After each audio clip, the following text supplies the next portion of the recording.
with his head all over the place. I thought, can I face that? Am I strong enough to face it? And I didn't think I was. So Tyson Fury has responded to his father's comments following his recent loss.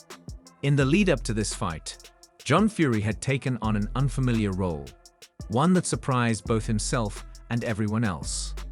Unlike his usual outspoken self, John had been unusually quiet and absent. When it came time for press conferences and media duties, he was nowhere to be seen. The guilt and shame from his son's first defeat seemed to weigh heavily on him, and it has only intensified now. excuse me. Oh, I'm sorry. Yeah. Instead of feeling ashamed, John Fury has chosen to criticize those who forced him out of his son's corner. This tension had been brewing even before the fight, and in some ways, it was anticipated. Perhaps Tyson Fury and his coaches had suggested he stay away, believing that his absence might lead to the victory they were hoping for. However, he stayed away, and the result was even more disappointing. I'm not sure. Maybe. I haven't really spoken to my dad, to be honest, though.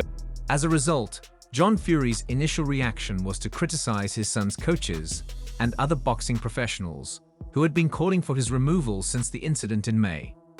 They had forced him out of his son's corner, yet Tyson Fury still failed to achieve the desired victory. In response to his father's comments, Tyson Fury clarified that no one had removed his father from his corner. The issue was that John had traveled to Malta and hadn't communicated with anyone throughout the training camp. Tyson Fury suffered a tough and devastating defeat to Oleksandr Usyk in their initial undisputed title clash in May. During that bout, John was part of his corner, alongside trainers Andy Lee and Sonnen Stewart, offering words of advice to his son during the fight. I presume so, but we'll see tomorrow.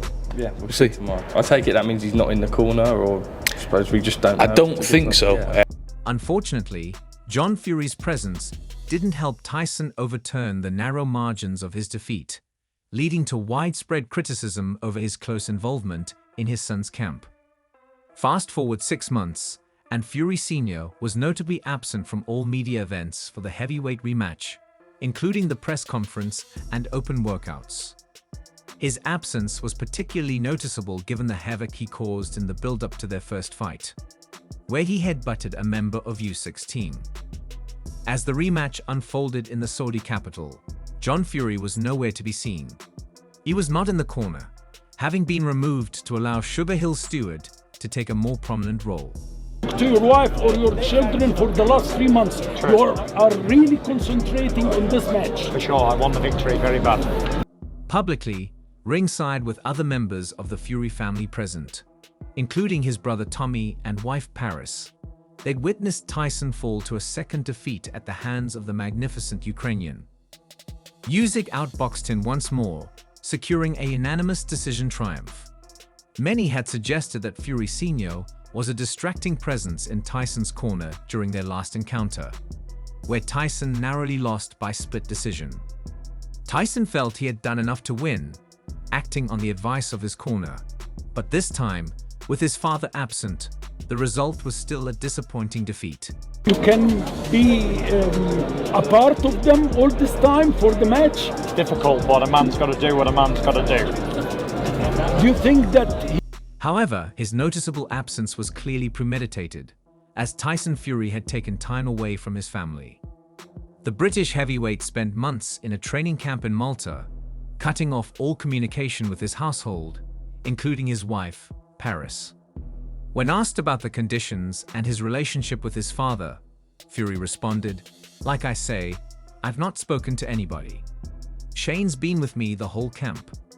We've had 60 days together in each other's company, killing each other. He's called me more useless things than ever before. Huey came over 2 weeks ago, and that's it." furious? He will be angry? Who? Alexander? Yes, Usyk.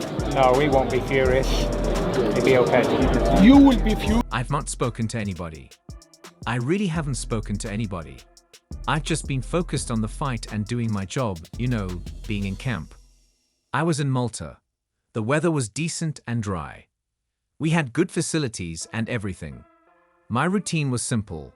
I went to the gym in the morning, came back, had my food, went to the gym in the evening, came back, had my food.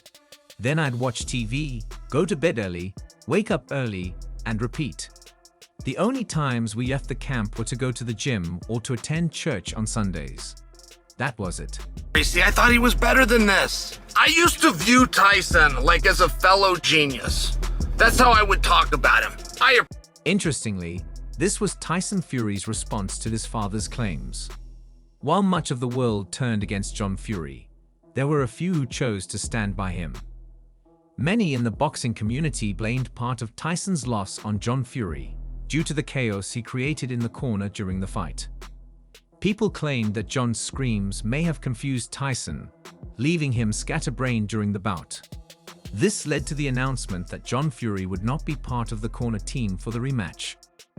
With mere hours left before the fight, one of UFC's greatest trash talkers, Sonnen, who famously talked his way into a title fight against Anderson Silva, defended John Fury and his actions in the lead-up to the previous fight against Usyk.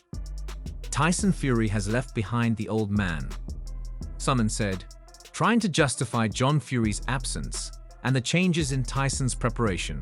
Tyson Fury a lot. I appreciate the boxer. I'm grateful for the entertainer.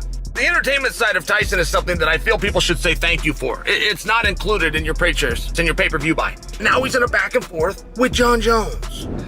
He's a drinker, but I haven't seen evidence that he's a drunk, Sonnen added. I haven't heard any evidence that the old man goes out on a nightly basis and ties one on, or even if he's at home alone, he ties one on.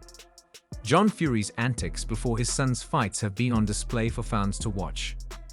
Sonnen suggested that the potential reason behind John's absence in the rematch is that he is no longer comfortable causing his usual commotion. Explaining Fury Sr.'s newfound reluctance to be the center of attention, Sonnen stated, "I do have facts and evidence that when he goes out to perform, he is not comfortable ripping his shirt off and screaming at kids half his age. He's not comfortable pounding his chest.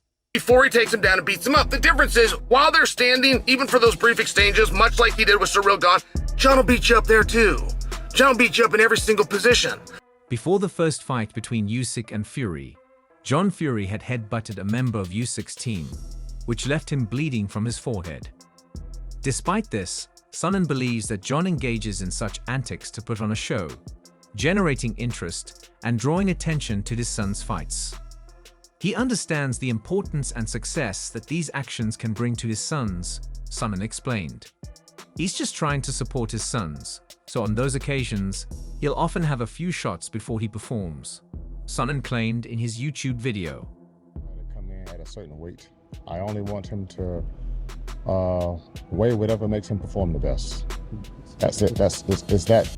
While Sonnen tries to justify John Fury's actions, Tyson Fury has shared an update on his relationship with his father in the lead-up to the rematch. Tyson Fury revealed that he hasn't spoken to his father, John Fury, in the months leading up to his highly anticipated rematch with Oleksandr Usyk.